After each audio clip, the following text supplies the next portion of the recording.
Everyone always has to think there's more to the story. Well, sometimes there's not. I've seen the autopsy report. So I did do the request. They emailed me back. He did not go in for an autopsy. The death certificate was signed by the doctor at the hospital. Of course, it was wedged between the two giant Israeli bodyguards the whole way. If you want security, the Israelis know what they're doing. And everyone always thinks there is more to the story. Well, sometimes there isn't. But sometimes there is so much more that it's terrifying.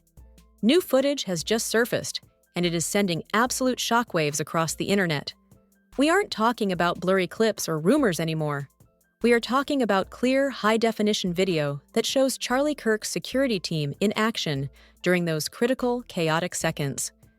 But instead of calming the situation, their behavior is raising questions that no one seems to want to answer. People are dissecting every single frame, wondering why certain reactions looked so strange. Why did trained professionals freeze? Why did communication break down? And why, in the middle of the panic, did one guard make a hand signal that has the internet convinced this wasn't just an accident? You were the wife of somebody who literally was publicly executed, and there was a detail that was charged with providing security from them. Why, in what world, what reality would you ever be contracting those exact same security guards?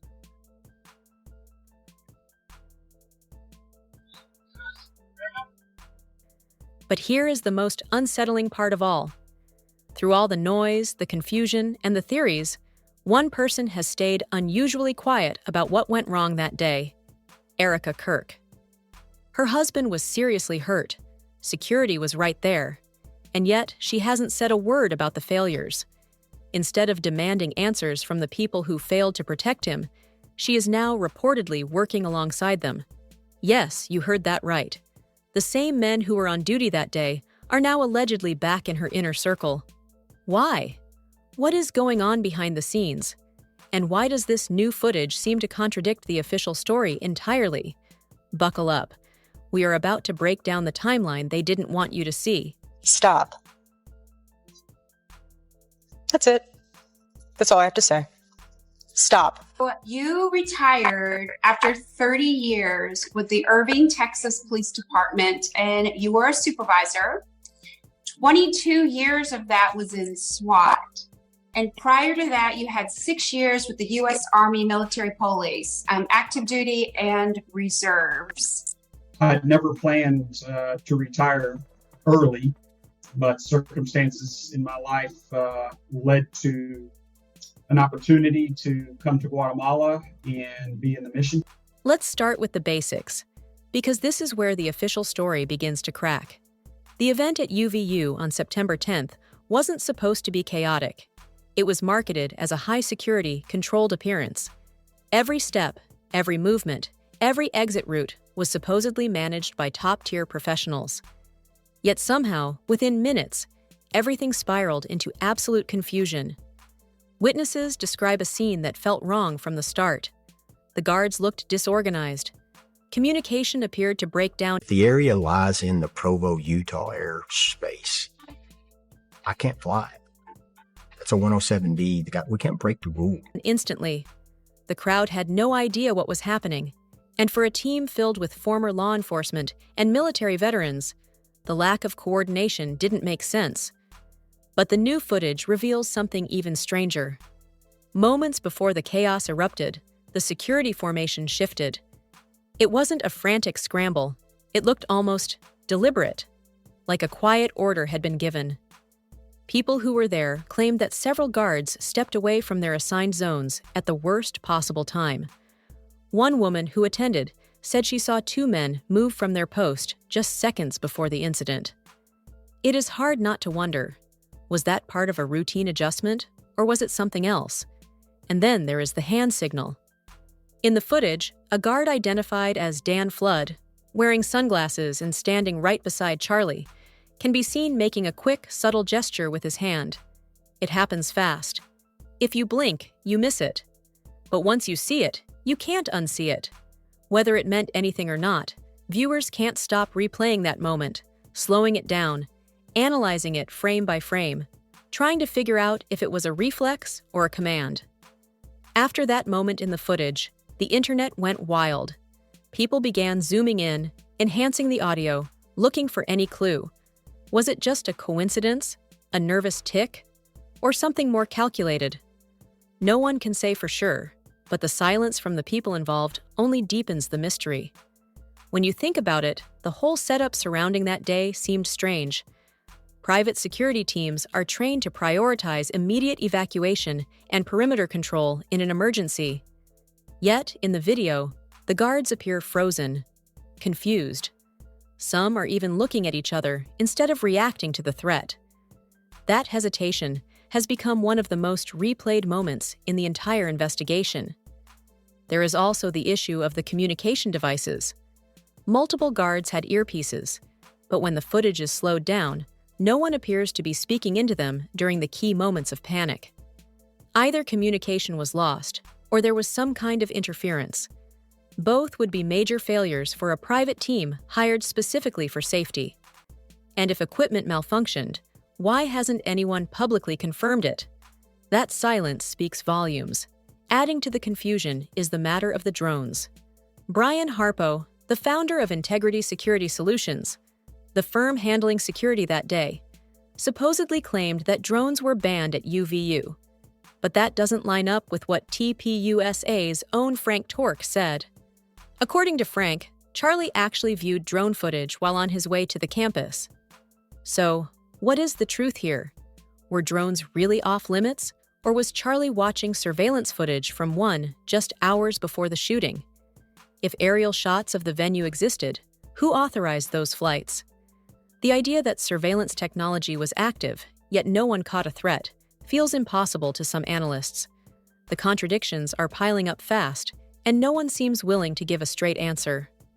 Meanwhile, federal investigators' official timeline is another sticking point. Reports claim that everything happened within seconds, that Charlie was struck, evacuated, and stabilized almost immediately. But those who have reviewed the raw footage say that timeline doesn't match what is visible on camera.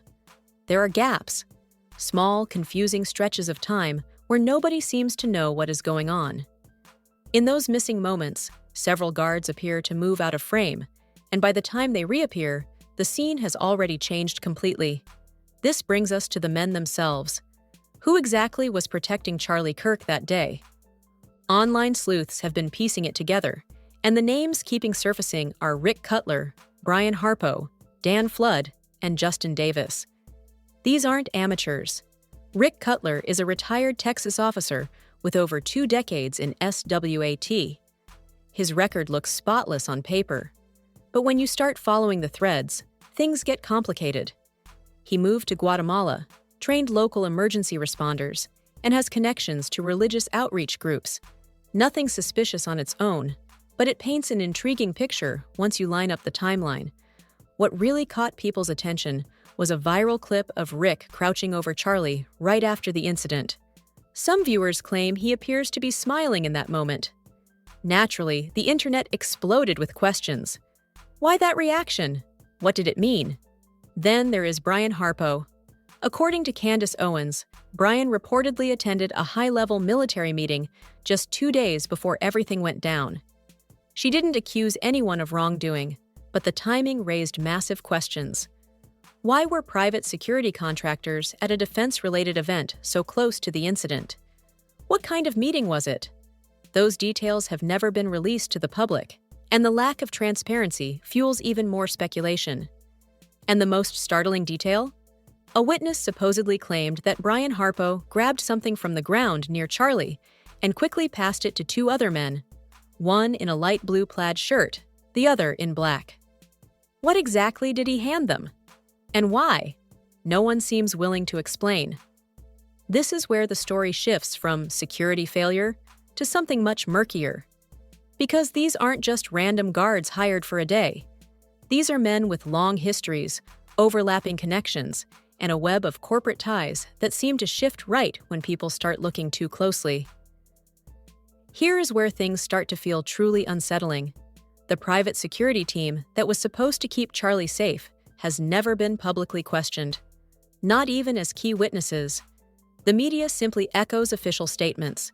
Yet, there is no proof that these guards, the ones standing just feet away when it all happened, were ever interviewed in detail. How could that be? Let's talk about the company itself, Integrity Security Solutions. This firm was founded by Dan Flood and Brian Harpo right before they took over the TPUSA contract. Before 2022, this company had virtually no digital footprint. That is highly unusual for a professional security firm operating at this level. No clear list of employees, no public contact information, not even a standard business website, just a state registration and a few scattered references on social media. For an organization handling protection at major political and university events, that is downright bizarre. Some have suggested that Integrity was simply a rebrand, a way to start fresh after their previous employer, Schaffer Security Group, stepped away. Dan Flood and Brian Harpo both reportedly worked for Schaffer, a firm founded by retired FBI agent Greg Schaffer, which handled protection for TPUSA up until 2022. But something shifted that year. Flood and Harpo left Schaffer together, formed their own company, and immediately took over the exact same contract. Basically, the same men guarding Charlie under one company just rebranded and continued under another. And here's the part that is sending chills through people online. The timeline between Schaffer Security Group stepping away and Integrity taking over was shockingly short, less than 2 weeks according to public filings. That means there was hardly any time for vetting, background checks, or training new hires. Everything looked rushed, like someone wanted the transition finished before anyone noticed. It feels less like a business transition and more like an effort to shift visibility. And then there is the strange series of contract renewals that happened right after the event. Integrity Security Solutions allegedly signed new deals to handle multiple university events within weeks of the incident. That raised eyebrows everywhere. Why would a firm under scrutiny for a major security breakdown be rewarded with more work? To the public, it felt like damage control disguised as business as usual. Observers also noticed that several names connected to the event slowly vanished from social media. Accounts that once shared behind-the-scenes photos, location tags, or security updates went completely dark. Even the LinkedIn pages for Integrity Security Solutions personnel either disappeared or became private overnight. That kind of digital cleanup usually doesn't happen unless someone wants to avoid scrutiny, and that is exactly what it looked like. Meanwhile, the media coverage has been strangely selective. Mainstream outlets repeat only the official statements, rarely touching on these inconsistencies. But in digital spaces, the conversation is relentless. People keep asking the same thing. If this was a professional operation gone wrong, why hasn't anyone been held responsible? Why hasn't the full, unedited footage been released to the public? This brings us back to the footage itself. Multiple versions began circulating online. Cropped clips, blurred frames, short edits that seemed to cut off right before critical moments. Viewers comparing them side by side realized some details didn't match. One version showed a guard moving across the stage seconds before the shot. Another version didn't show that movement at all. Why were there different cuts? Who edited them? The more people tried to piece the timeline together, the more inconsistencies they found. Behind closed doors, insiders reportedly began whispering about tension among the security team members. Some claimed that certain individuals had been warned not to speak to journalists, while others said non-disclosure agreements, NDAs, were enforced immediately after the incident. That alone raised major ethical questions. How can a tragedy tied to public safety be treated like a private corporate secret? It didn't sit right with anyone watching closely. Even more puzzling was the behavior of federal investigators. Usually, in such cases, they would hold a press briefing or release at least a partial statement confirming witness interviews. But that never happened. Not a single confirmation about the guards being questioned or cleared was made public. Every update seemed filtered, polished, and oddly neutral, like someone wanted to drain the emotion out of the narrative entirely. Meanwhile, the online community kept doing what it does best: digging digital investigators tracked down archived footage, satellite maps, even thermal drone imagery from nearby law enforcement training sites. Some of the data lined up disturbingly well with the event location and timing. It didn't prove anything sinister, but it did raise another chilling possibility: that surveillance data existed and simply wasn't being shared. By late September, online researchers had compiled timelines, video overlays, and even 3D renderings trying to piece together the exact sequence of events. The patterns they highlight, the hand signal, the positioning, the missing seconds, all raise uncomfortable questions about how something like this could happen under supposedly top-tier protection.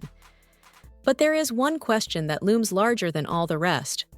One question that shifts the focus from the guards to the person who should be asking the toughest questions of all. Through all of this, the theories, the footage, the strange corporate maneuvering, one person has stayed unusually, almost hauntingly, quiet: Erika Kirk. Her husband was the target. He was hurt under the watch of this specific security team. And yet, she hasn't said a word about the planning failures or the official response. Instead of pushing for accountability or demanding an explanation from the people in charge, Erika's frustration seems aimed somewhere else entirely. At Candace Owens, at online commentators, at anyone daring to ask what most would call fair questions. Rather than searching for the truth behind the security breakdown, she is calling out those trying to connect the dots. She wants the public to accept the official explanation and move on. No questions, no analysis, just silence. She is doubling down on that message, pushing it hard. But there is one issue she completely avoids: the security breakdown that occurred on September 10th. You were the wife of somebody who literally was publicly targeted, and there was a detail that was charged with providing security for them. Why, in what world, what reality, would you ever be contracting those exact same security guards again? That is the bombshell that has people scratching their heads. Erika is now reportedly working alongside the very same security guard, Dan Flood, who was hired to protect Charlie. Yes, the same one seen in the footage making that hand signal. The same one who was part of the team that failed to prevent the chaos. That connection alone is baffling. Why would she choose to align herself with the very team that failed? Instead of opening up or addressing these concerns, Erika seems focused on getting everyone to stop digging deeper. This behavior keeps drawing scrutiny. She is still connected to the same circle of people responsible for that day's protection plan. Even as the public continues asking why there has been no clear accountability, instead of pressing for answers, she has appeared defensive, claiming that online investigators are making things worse. Yet, those same investigators are the only ones uncovering details that official sources never mentioned. It is as if the louder the questions get, the quieter the people closest to the situation become. When she finally did speak publicly, her focus wasn't on security or accountability. It was on healing and unity. She insisted that people stop spreading conspiracy theories, even though no one had seen the full investigation results yet. Her critics argued that she was shutting down discussion instead of demanding transparency. But her supporters claimed she was just trying to protect her family's peace. Whatever her motive, her tone made one thing clear. She wanted this story buried, not dissected.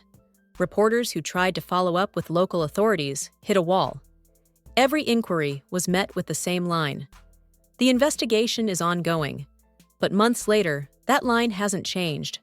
No progress updates, no public hearing, no statement about the role of Integrity Security Solutions or the men involved. In the absence of facts, speculation filled the vacuum, and that made the mystery grow even larger. To the public, it feels like damage control. Why would Erika continue to trust these men? Is it blind loyalty? Is she being advised to stay close to them? Or is there something else happening behind the scenes that we don't understand? The optics are undeniable. For a woman whose husband was hurt under their watch, you would expect some distance, at least publicly. Instead, she is appearing alongside them, trusting them again, as though none of this controversy ever existed. Her critics see that as tone-deaf, even bizarre. Meanwhile, the official narrative feels frozen in time. The authorities haven't clarified what went wrong with communication that day. They haven't explained the missing seconds in the footage or the shifting positions of the guards. They haven't confirmed whether the alleged drone footage was real or fake. The public has been left filling in the blanks, and that is exactly how conspiracy theories grow. Every unanswered question creates space for 10 new ones, and those who try to dig deeper face backlash fast. Some online researchers claim they have been flagged, shadow banned, or even contacted by anonymous sources warning them to back off. Whether those stories are real or exaggerated, they have only added to the unease surrounding this case. The idea that people are being told not to investigate feels just as unsettling as the event itself. The strangest part is that none of this had to spiral like it did. If the key players, Erika, the FBI, the private security firms, had just come forward early on with transparency, things might have settled down. But that never happened. Instead, there has been deflection, silence, and talk about moving on.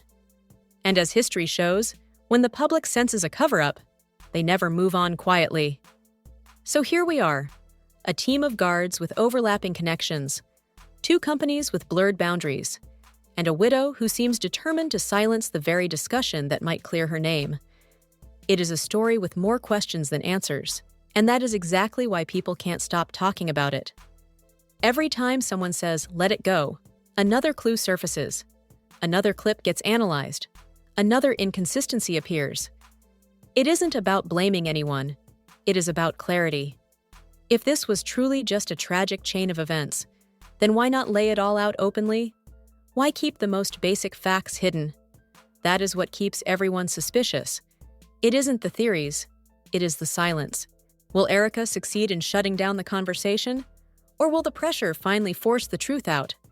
Because the more people are told to stop asking questions, the louder those questions get. You can try to bury curiosity, but it always finds its way back to the surface. And that is exactly what is happening now. The internet refuses to let this go. At the end of the day, we are left staring at an unsettling reality. A security team with too many convenient links, a widow working closely with the same men who couldn't protect her husband, and an official narrative that feels more like a wall than an explanation. Does that sit right with anyone? Because it sure doesn't for most of the people watching this unfold. This story has left behind a trail of silence, contradictions, and confusion. And maybe that is the biggest clue of all. If nothing was wrong, why hide anything? Why stay quiet? Until those answers come out, people will keep asking, debating, and uncovering more. And maybe that is exactly what needs to happen, because truth doesn't disappear just because someone says, "stop looking." I want to know what you think. Does Erika's silence make sense to you? Do you believe the security breakdown was just incompetence, or was that hand signal something more? Let me know your theories in the comments below. And listen, if you want to stay ahead of this story as new footage continues to leak, you need to hit that subscribe button. Share this video with your friends who have been following the case, and turn on notifications. We aren't done digging, and neither is the internet. Thanks for watching, and I'll see you in the next one.